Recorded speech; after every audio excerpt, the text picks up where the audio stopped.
नमो अर्हन्ताणं नमो सिद्धाणं नमो आयरियाणं नमो वच्छायाणं नमो लोये सवसाहुणम् अरेहंत सिद्ध सूर्योपाध्याय साधु सर्व अर्थ के प्रकाशी मंगली के उपकारी हैं। तिनको स्वरूप जान रागते भई जो भक्ति काय को नवाए स्तुति को चारी है। धन्य धन्य तुम ही से काज सब आजु भय कर चोरे बारंबार वंदना हमारी है। मंगल कल्याण सुख ऐसो हम चाहत हैं। हो मेरी ऐसी दशा जैसी तुम धारी है। हो मेरी ऐसी दशा जैसी तुम धारी है। हो मेरी ऐसी दशा जैसी तुम धारी है। हो मेरी ऐसी दशा जैसी हे भगवान आपने धारण की है। कैसी दशा? जो अनंत सुख, अनंत वैभव, अनंत ज्ञान आपने प्रकट कर लिया है, वह हमारे जीवन में प्रकट हो।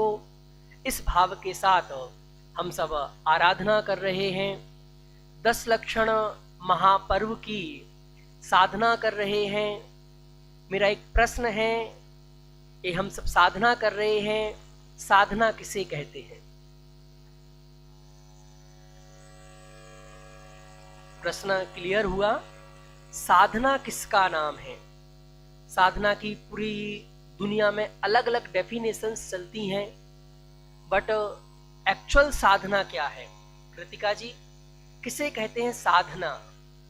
हमें तो ऐसा लगता है जब हम सम्मित से करके पर्वत पर जाएंगे, वहां पर कुछ व्रत उपवास करेंगे, धूप में बैठेंगे, तब साधना होगी। बहुत सारी वर्षा हो रही होगी, उस वर्षा में भी हम विचलित नहीं होएंगे, वहीं बैठे रहेंगे, तब साधना कहलाएगी। इसका नाम साधना नहीं है। एक पंक्ति बोलता हूं और उसके बाद फिर अपन आगे बढ़ेंगे।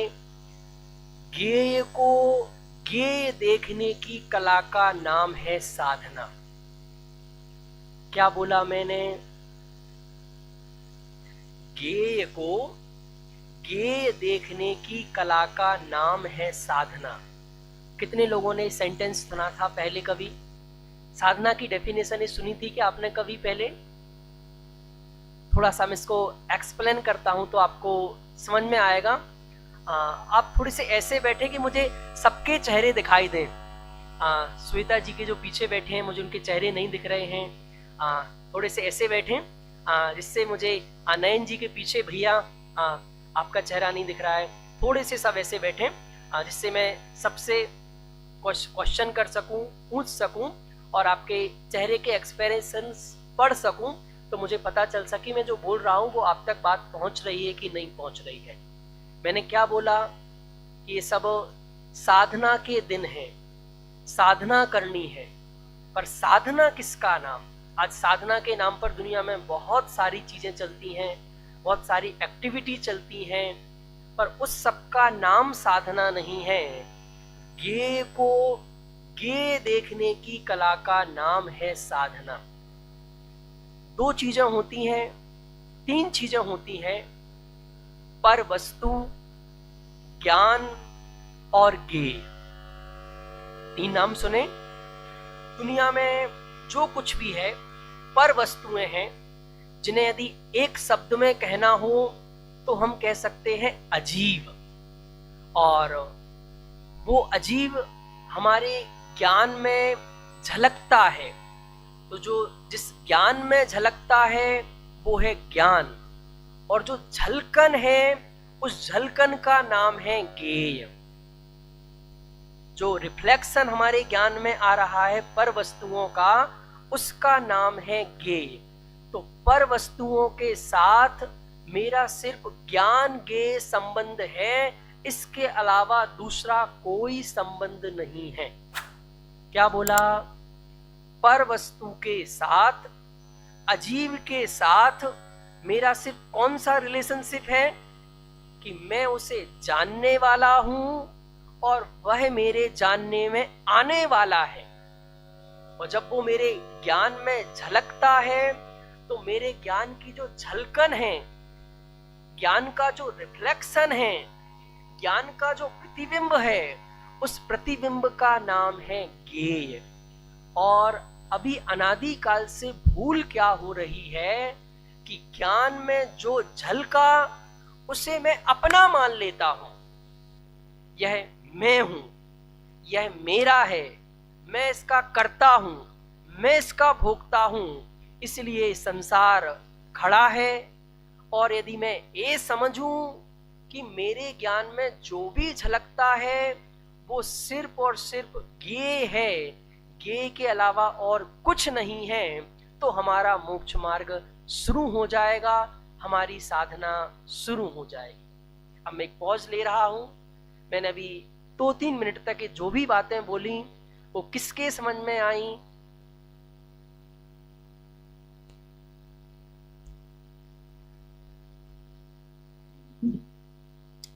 किसी के नहीं आई क्या?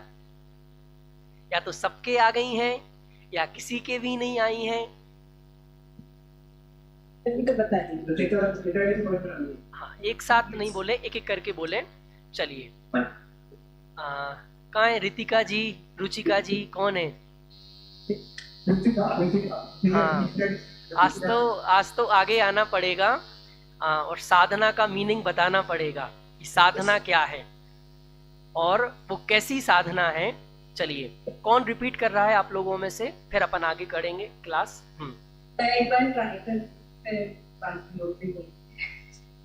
साधना का बताया कि ज्ञेय को ज्ञेय जानना ही साधना है। हाँ, ज्ञेय को ज्ञेय देखना। ज्ञेय कैसा है? ज्ञेय ज्ञेय है और मैं ज्ञेय को क्या मान रहा हूं? मैं ज्ञेय को ज्ञान मान रहा हूं, ज्ञेय को अपना मान रहा हूं। तो ज्ञेय को ज्ञेय देखने की आर्ट का नाम, कला का नाम है साधना। हाँ, नेक्स्ट कैसे होगा वे पॉसिबल? तो मेरे जो ज्ञान में कुछ जानने में आ जाए उसको मैं अपना नाम मानूं, मतलब उसको ज्ञान ही जानूं, कि उसको जैसे जो भी रिफ्लेक्ट हो रहा है ज्ञान में उनमें अपना नाम। और थोड़ा सा डिटेल, मैं फिर से डिटेल करता हूं। इस पूरी दुनिया में सिर्फ 3 चीजें हैं, सारी वस्तुएं, एक ज्ञान और ज्ञान का रिफ्लेक्शन, जिसे बोलते हैं ज्ञेय। अब आप पूरी दुनिया में जो कुछ भी है वो उसे 3 चीजों में बांट सकते हैं और तीनों के अपने अपने अलग अलग काम हैं। जो भी वस्तु है उस वस्तु के अंदर एक गुण होता है, जिस एक क्वालिटी होती है, उस क्वालिटी का नाम है प्रमेयत्व गुण। क्या बोला मैंने? उस क्वालिटी, प्रमेयत्व गुण। प्रमेयत्व गुण का काम यह है कि वो जो भी वस्तु है वो किसी ना किसी ज्ञान का विषय बने, किसी ना किसी ज्ञान में जानने में आए।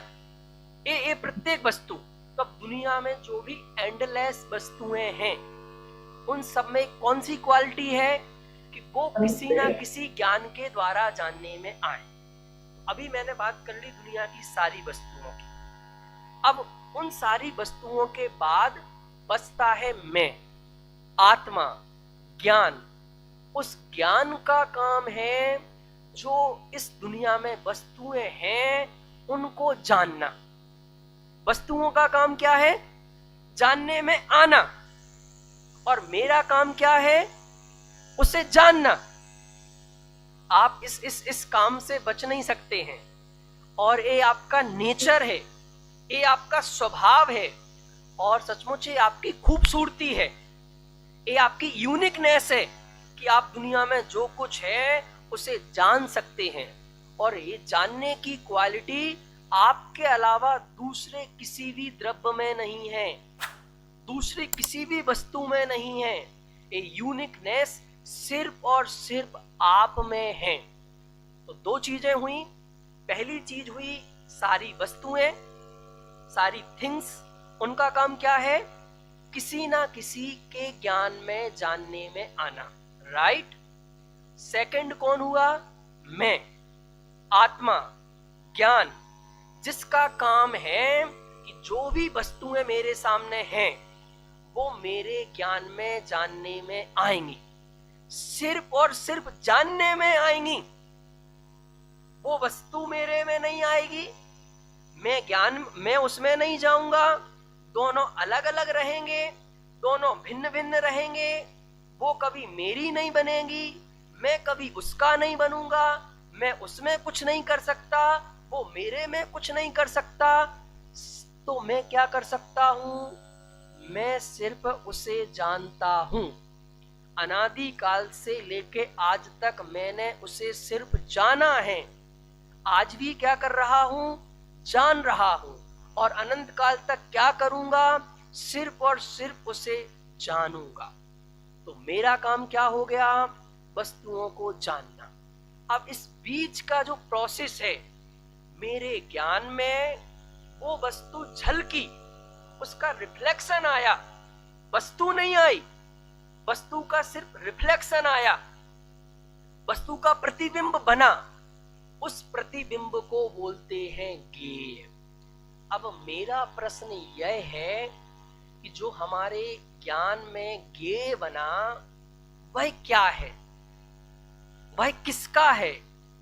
वह अच्छा है कि बुरा है? 4 प्रश्न कर दिए मैंने स्पीड से। मेरे ज्ञान में जो रिफ्लेक्शन है वह क्या है, किसका है, अच्छा है, बुरा है? 4 प्रश्न हैं, 4 लोगों को जवाब देना है। मेरे ज्ञान में जो भी पर वस्तुओं का रिफ्लेक्शन बन रहा है वह क्या है? देखो, इतनी गहरी बातें सामान्य लोगों के बीच में नहीं कर पाते हैं। आप लोग बहुत एजुकेटेड लोग हैं, बहुत क्वालिफिकेशन रखते हैं और इतनी गहराई में आप उतर सकते हैं। इसके लिए नहीं तो फिर बाहर तो ऊपर ऊपर की बातें बहुत चल रही हैं कि बस स्वाहा स्वाहा कर लो आपका काम हो जाएगा, ऐसी धारा कर लो तो काम हो जाएगा। इससे कुछ होने वाला नहीं है। जो मूल मुद्दे की बात है, यदि ये समझ में आ गई तो हमारा काम हो जाएगा।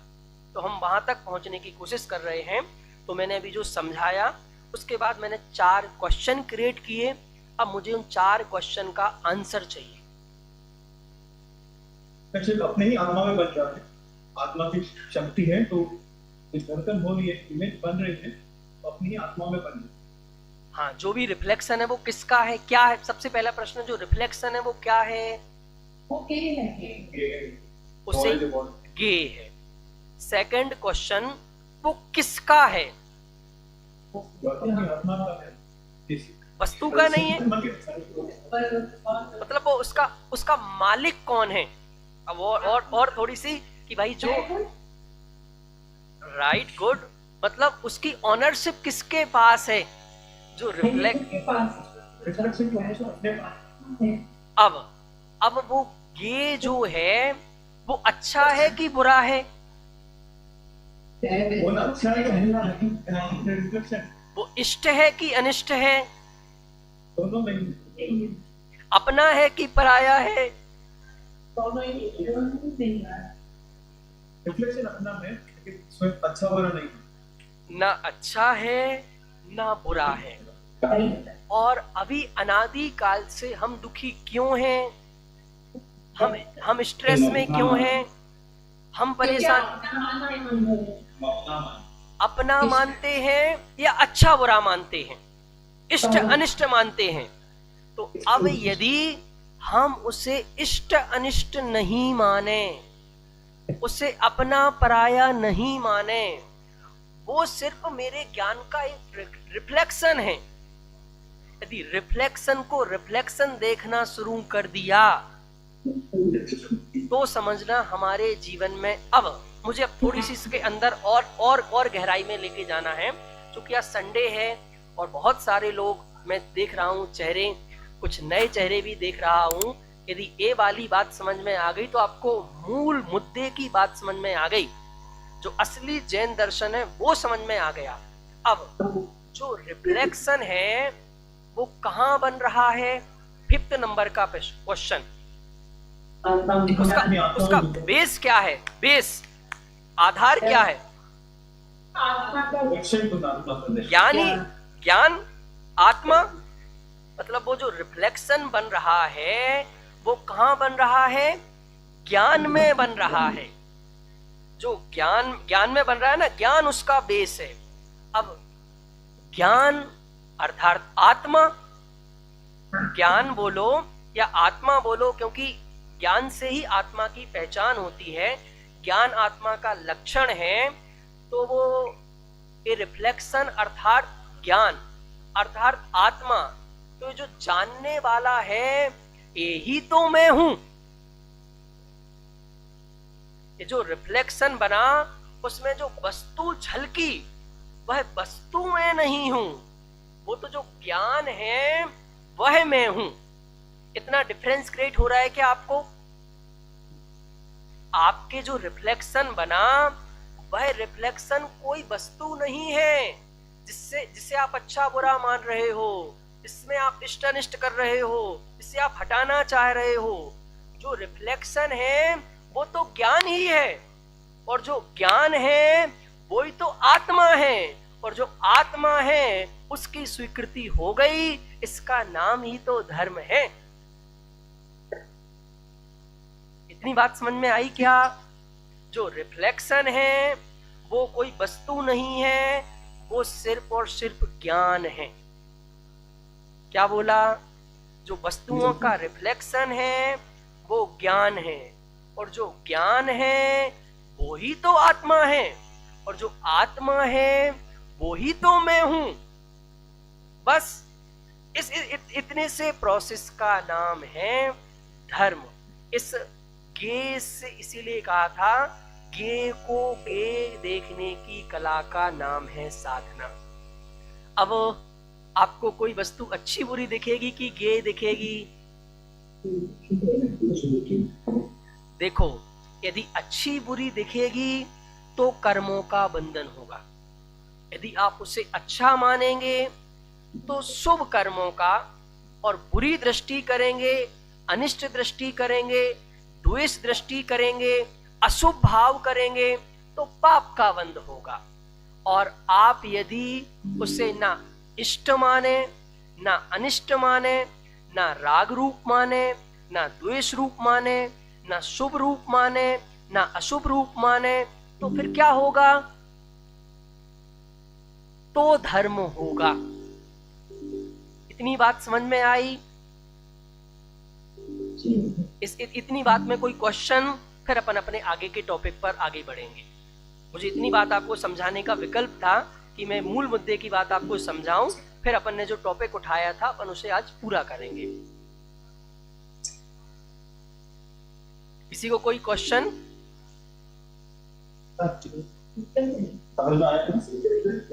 देखो, क्वेश्चन दो लोगों को नहीं होते हैं, एक तो जिन्हें पूरा समझ में आ जाता है, दूसरा जिन्हें कुछ भी समझ में नहीं आता है। तो मैं आपको पहली वाली कैटेगरी में मान रहा हूं कि आपको पूरा समझ में आ गया है, इसीलिए आपको कोई क्वेश्चन नहीं हो रहा है। ऐसे ही मान के इसको अपन मॉडरेट भाव की तरह करते हैं ना, जो मॉडरेट भाव को घंटे आते रहते हैं, उसमें राग द्वेष नहीं करना है, या अपन अपने उसमें कंट्रोल कर पड़ते हैं। देखो, औदिक भाव की चर्चा नहीं है, स्वभाव की चर्चा चल रही है। नहीं चल रहा है भाव की चर्चा, लेकिन रिफ्लेक्शन है। हाँ, जब हम उस स्वभाव को भूलते हैं और उस वस्तु के प्रति अट्रैक्शन करते हैं तो फिर औदिक भाव खड़े होते हैं। पर उस औदिक भाव को मुझे मुख्य करना ही नहीं है, मुझे अपने स्वभाव को ही मुख्य करना है, और स्वभाव मुख्य हो गया तो फिर हम धर्म की ओर अग्रसित हो जाएंगे। इतना क्लियर हो गया एक विषय? चलिए, अब एक दो प्रश्न मैं पूछ लूं क्या आप लोगों से? किससे पूछूं? सबसे कॉमन प्रश्न पूछ रहा हूं कि आपको कोई रोग हुआ, कोई बीमारी हो गई है, कोई प्रॉब्लम हो गई है शरीर में, तो उस समय अब आपका क्या चिंतन चलना चाहिए, आपको क्या विचार आना चाहिए, जो मैंने अभी समझाया।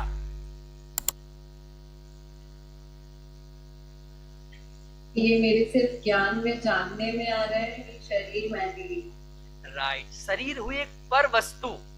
इस शरीर का काम है कि वो किसी ना किसी ज्ञान को जानने में आए, तो वो मेरे ज्ञान में जानने में आ रहा है, और जानने में आ रहा है, मेरे ज्ञान का रिफ्लेक्शन बन रहा है। तो शरीर मेरे में आया नहीं, मेरे में तो वो एक रिफ्लेक्शन आया था, और जो रिफ्लेक्शन है वो क्या है, वो तो ज्ञान ही है, और जो ज्ञान है, जो जानने वाला है, वह ही मैं हूं, इस शरीर में नहीं हूं।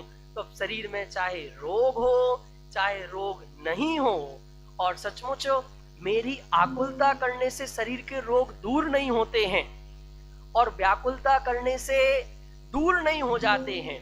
ये तो एक असाता के उदय से शरीर में रोग आते हैं, और असाता का उदय चला जाता है तो रोग भी दूर चले जाते हैं। स्पष्ट हुआ कि नहीं हुआ? अब ऐसे आपको एक एक गे दिखना चाहिए, तो आपकी साधना शुरू हो जाएगी। अब ये साधना आप ऑफिस में बैठे बैठे भी कर सकते हैं, किचन में खाना बनाते बनाते भी कर सकते हैं, कोई बुरी से बुरी खबर सुनने के बाद भी आप बिल्कुल शांत और सहज रह सकते हैं, क्योंकि उसे आपने, उस गे को सिर्फ आपने गे ही बने रहने दिया।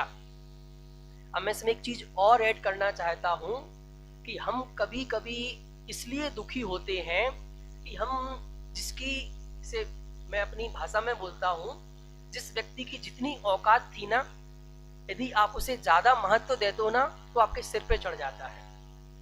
ये तो आपने सुना होगा, कभी कभी आपने अपने ऑफिस में, अपने कार्य में रियलाइज भी किया होगा। क्या बोला मैंने?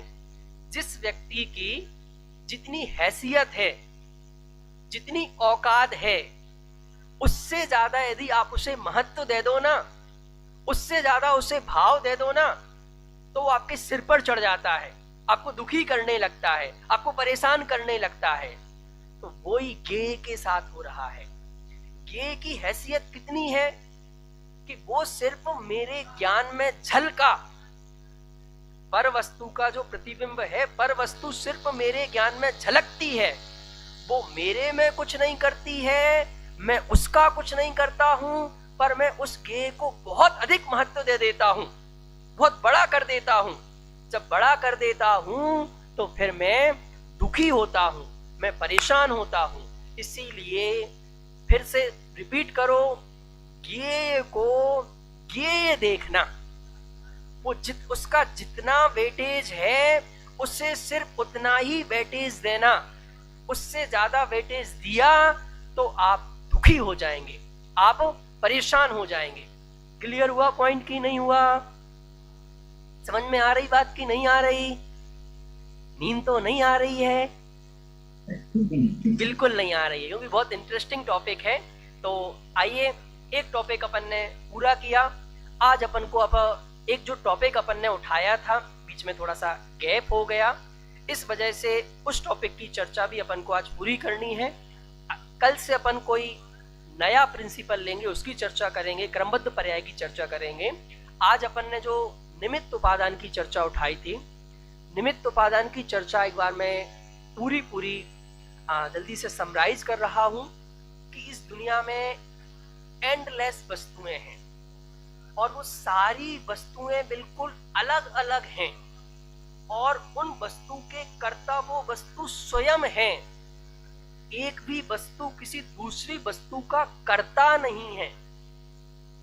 पर जब एक वस्तु में कुछ काम होता है तो दूसरी वस्तु उस समय उसके सहयोगी तो बनती है, हेल्प तो करती है, बट वो उसकी कर्ता नहीं है।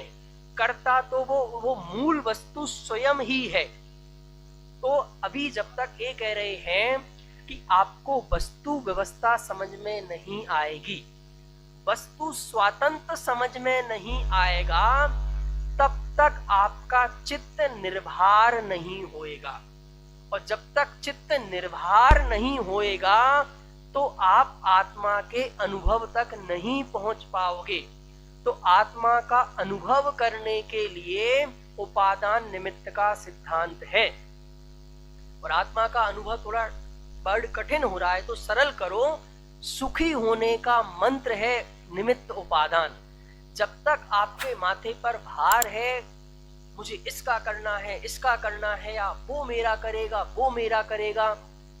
दुनिया में दुख के दो ही कारण हैं, एक है अपेक्षा, एक है उपेक्षा।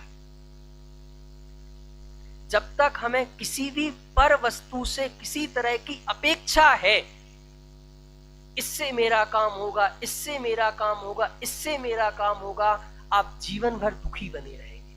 तो निमित्त उपादान का सिद्धांत हमें क्या करता है?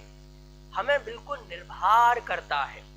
तो अपन ने देखा था कि जो भी कार्य होते हैं, कार्य के कोई ना कोई कारण होते हैं, कारणों पूर्वक कार्य होता है, बिना कारण के कार्य नहीं होता है। मन में आया? और आज हम सब भी बहुत सारे कार्य करना चाहते हैं, कार्य करा रहे हैं, पर जब तक कार्य का सही कारण पता नहीं चलेगा, आपका कार्य सही नहीं होगा। क्या क्वेश्चन, क्या बोला मैंने, क्या सेंटेंस बोला? जब तक आपको कार्य का सही कारण पता नहीं चलेगा, आप परेशान होते रहेंगे। जैसे हमें चाय पीनी है, क्यों आनंद जी? चाय पीनी है, पर हमें चाय बनती कैसे है इस बात का पता नहीं है। तो क्या करेंगे? कहीं हम आटा उठा लेंगे, कोई दूसरी चीज उठा लेंगे, कोई काली चाय पत्ती होती तो काली कोई दूसरी वस्तु होगी, उसको चाय समझ लेंगे। तो चाय का असली कारण क्या है? चाय किससे बनती है? जब तक उसका असली कारण पता नहीं चलेगा, तब तक उस संबंधी दुख हमें होता रहेगा।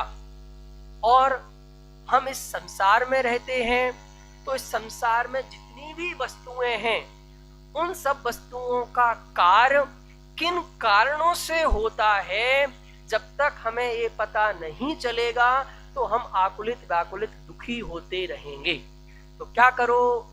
भाई वर्षा जी बढ़िया चाय बनाती हैं, उन जैसी चाय कोई नहीं बनाता है। तो शांति से वर्षा जी के पास बैठो, सीखो, समझो, बताओ भाई चाय कैसे बनती है, चाय का असली कारण क्या है, उसमें क्या क्या डालते हैं, इससे बनती है कि इससे बनती है, उसका असली नियामक कारण कौन है, चाय के लिए क्या जरूरी है। कुछ एडिशनल चीजें भी होंगी, उनके बिना भी काम हो सकता है, पर उसका रियल कारण क्या है वो तो वही बताएंगी। तो आइए अपन अब निमित्त उपादान के माध्यम से अपन ने चर्चा स्टार्ट की थी कि कार्य के दो कारण होते हैं। कौन कौन से कारण? एक निमित्त कारण, एक उपादान कारण। उपादान मतलब जो मूल वस्तु उस कार्य रूप परिणमित होती है। समझ में आया? जैसे वहां चाय में चाय रूप परिणमित कौन हुआ?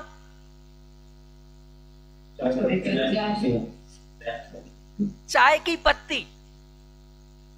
वर्षा जी चाय रूप परिणमित नहीं हुई। समझ में आया? वो गैस चाय रूप परिणमित नहीं हुआ। और जो कुछ भी बाहर के निमित्त आपको दिख रहे हैं, तो एक्चुअल में तो वो जो पत्ती है वो उपादान कारण है, और जो दूसरे सारे लोग दिख रहे हैं, उसको बनाने वाले, उसको आग देने वाले, जो भी साधन आप कह लो, क्या बोलते हैं, गंजी बोलते हैं, गैस सिस्टम बोलते हैं, लाइट बोलते हैं, जो भी बाहर की सब सहायक सामग्री है वो उसके निमित्त है। तो कार्य में असली नियामक कौन है? उपादान क्या हुआ? चाय की पत्ती। निमित्त भी समझ में आ गया। पर अगला प्रश्न खड़ा हुआ कि भाई साहब चाय की पत्ती तो 24 घंटे घर में रखी है ना, और जो दुनिया की सबसे अच्छी चाय पत्ती होती है वो भी मंगवा के रख लेता हूं, घर पे रखी है ना, तो 24 घंटे चाय बनती रहनी चाहिए। पर चाय तो असली तभी बनती है जब वर्षा जी का हाथ लगता है। समझ में आया? तो काम तो निमित्त से हुआ ना, पत्ती से थोड़ी हुआ। कहा यदि निमित्त से ही चाय बनती तो फिर 24 घंटे, वो तो 24 घंटे रेडी है, तो भी चाय बनती रहनी चाहिए। तो कहा उससे भी चाय नहीं बनी, पत्ती से भी चाय नहीं बनी, तो असली कारण कौन है? तो फिर उपादान के अपन ने दो भेद किए थे, एक त्रिकाली उपादान, एक क्षणिक उपादान। इतना ध्यान है कि नहीं है? त्रिकाली उपादान क्या है? त्रिकाली उपादान मतलब जो मूल वस्तु जिसमें तीनों कालों में वो चाय रूप परिणमित होने की योग्यता है, योग्यता है, पर वो कार्य का नियामक कारण नहीं है। समझ में आया? निमित्त तो कार्य के नियामक कारण है ही नहीं, वो पत्ती भी उस चाय का नियामक कारण नहीं है। तो कहा नियामक कारण कौन है? जिससे असली चाय बनी, जिससे असली घड़ा बना। तो अपन ने कहा था क्षणिक उपादान की बात की थी। क्षणिक उपादान में मैंने आपको कुछ पढ़ के भी सुनाया था, फिर से पढ़ के सुना देता हूं तो आपको थोड़ा और क्लियरिटी आए। जो द्रव्य या गुण स्वयं कार्य रूप परिणमित हो, उस द्रव्य या गुण को उस कार्य का त्रिकाली उपादान कहते हैं। तो समझ में आ गया? वो जो मूल वस्तु द्रव्य या गुण उस कार्य रूप परिणमित होती है, उस वर्ग रूप परिणमित होती है, उसको तो बोलते हैं त्रिकाली उपादान। क्लियर? अब आते हैं क्षणिक उपादान। द्रव्य और गुणों में जो पर्यायों का प्रवाह क्रम अनादि अनंत चला करता है। देखो कितनी डीप में आते जा रहे हैं। दुनिया के कोई धर्म दर्शन इतनी गहराई की बात नहीं करते हैं। वो तो बाहर के निमित्तों को ही कि ऐसा कर लो, वो कल तुम ऐसा करना, कचौड़ी में हरी चटनी की जगह लाल चटनी डालना, तुम्हारा काम हो जाएगा।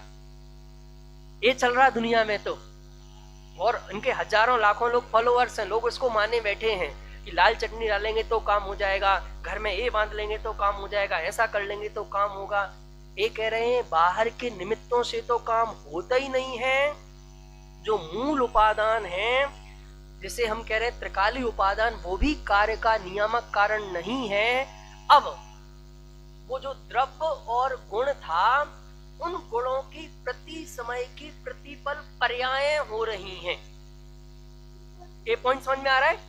जैसे कोई एक गुण है, उसकी हर पल एक एक समय पर एक एक पर्याय हो रही है।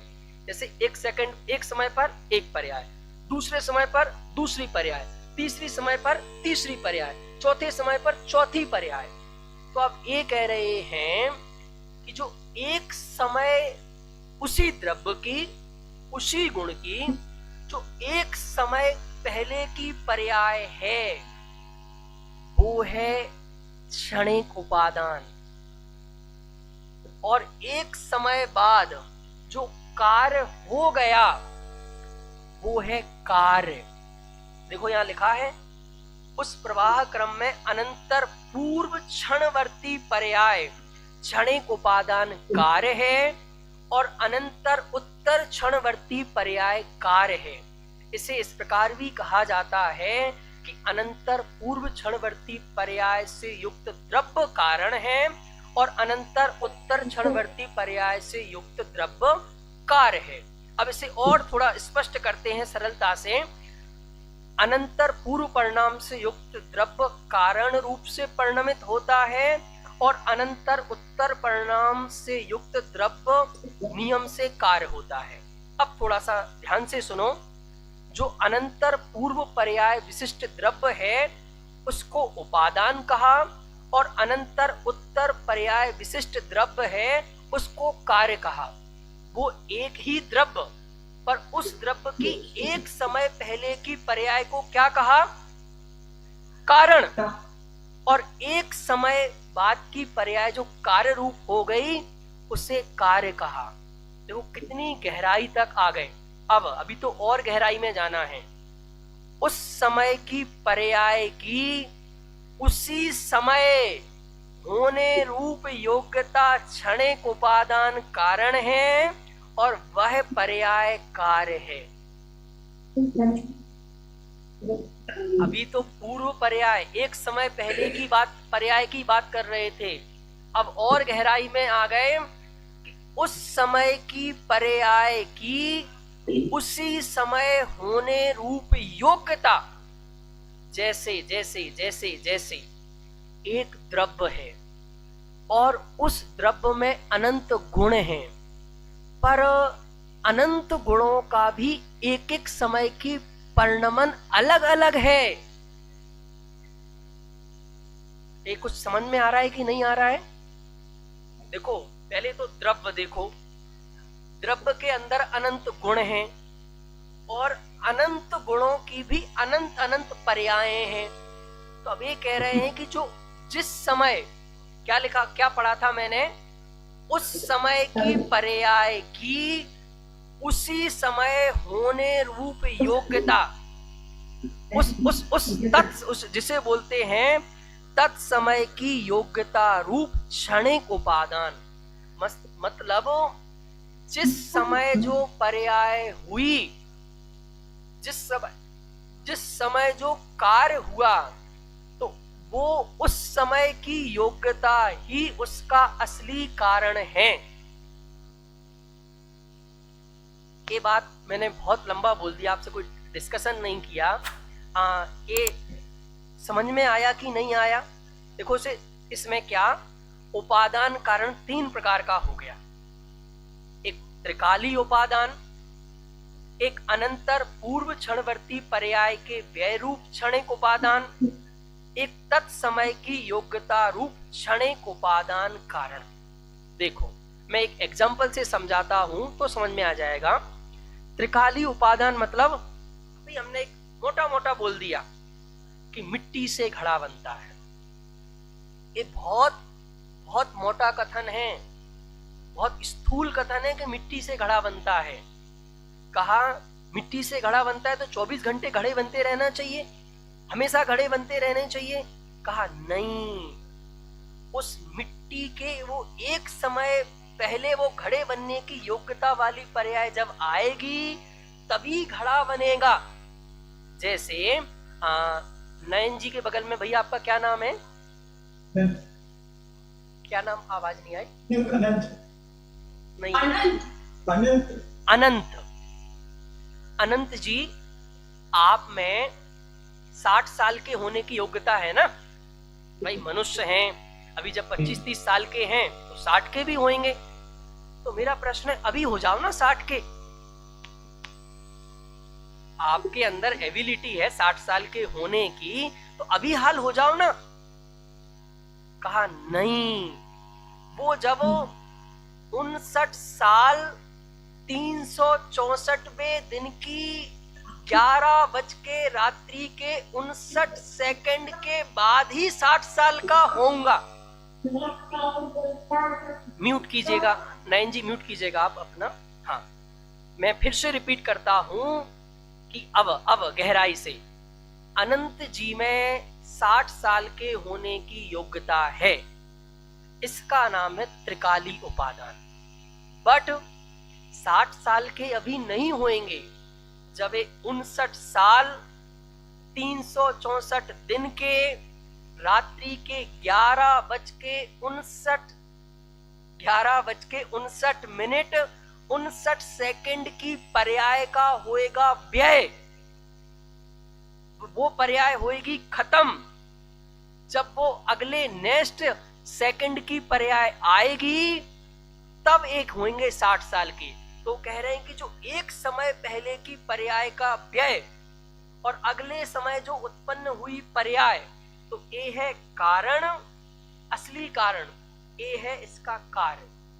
फिर वो कह रहे अभी हमें इसमें भी मजा नहीं आ रहा है, इसमें भी थोड़ी सी एक समय पहले की पराधीनता दिख रही है। और जैन दर्शन नाम है स्वाधीन होने का। जब आप पूर्ण रूप से स्वाधीन हो जाते हैं तब धर्म है। आज पूरी दुनिया में किस बात की बात चल रही है? सबको स्वाधीन होना है, फाइनेंशियली जल्दी इंडिपेंडेंट होना है, 60 के पहले होना है। तो जैन दर्शन क्या कहता है कि आप जितने जितने स्वाधीन होते जाते हैं, आप उतने उतने सुखी होते जाते हैं। आज ये जो एक नया कल्चर चल गया वो अच्छा है बुरा है, मैं उस पर डिस्कस नहीं कर रहा हूँ। आज से 30 साल पहले 40 साल पहले जाओ तो गर्ल्स या लेडीज जॉब नहीं करती थी, बिजनेस नहीं करती थी, घर संभालती थी। और आज क्या ट्रेंड है? वो भी जॉब करेगी। क्यों करेगी? उसको भी फ्रीडम चाहिए। वो कहती मेरी भी फ्रीडम होना चाहिए। और हर व्यक्ति को बाहर में क्या चाहिए? फ्रीडम। पर असली फ्रीडम कौन देता है? जैन दर्शन। जैन दर्शन कह रहे हैं निमित्तों से तो कार्य होता ही नहीं। फिर उपादान पर लाए तो कहा उसका नियामक कारण मूल वस्तु भी नहीं है। अब कहा कि एक समय पहले की पर्याय का व्यय वो कारण है और अगले समय की पर्याय उसका कार्य है। तो कह रहे नहीं, एक समय पहले की भी पराधीनता हो गई ना, वो भी एक्सेप्ट नहीं। कह रहे हैं तत्समय की योग्यता, जिस समय कार्य हुआ उस पर्याय में ही वैसी योग्यता थी। पॉइंट समझ में आ रहा है? सपोज कि आप जो 60 साल के हुए, उसमें जो जब 60 साल के हुए तो वो 60 साल वाली पर्याय आई, वो पर्याय ही वास्तव में उसका असली कारण है और कोई दूसरे असली कारण नहीं है, जिसे बोलते हैं तत्समय। तत् मतलब होता है उसी समय की योग्यता रूप क्षणिक उपादान कारण। तत्समय की योग्यता ही मतलब जिस समय जो पर्याय होनी है वो समय ही, वो काल ही, वो पर्याय ही वास्तव में उसका असली कारण है। अब जल्दी से 1 मिनट बचाए, मैं पूछ रहा हूं, तो क्या वो टाइम पहले आ सकता है क्या? वो पर्याय वो टाइम बाद में हो सकता है क्या? तो अब हमारे चित्त पर इतना बोझ क्यों? जिस समय उस पर्याय में काम होना होगा, उस द्रव्य में काम होना होगा, तो वो तो ऑटोमेटिक हो रहा है। उस पर्याय की, उस द्रव्य की, उस गुण की जब योग्यता आ जाएगी तो वो पर्याय ऑटोमेटिक उस कार्य रूप परिणमित हो जाएगी, वो द्रव्य ऑटोमेटिक उस कार्य रूप परिणमित हो जाएगा, वो गुण उस कार्य रूप ऑटोमेटिक परिणमन हो जाएगा। तो कार्य का असली नियामक कौन है? तत्समय की योग्यता। तो जिस समय पर जो कार्य होना है उस समय वो कार्य होके ही रहेगा, उसे दुनिया की कोई ताकत रोक नहीं सकती है।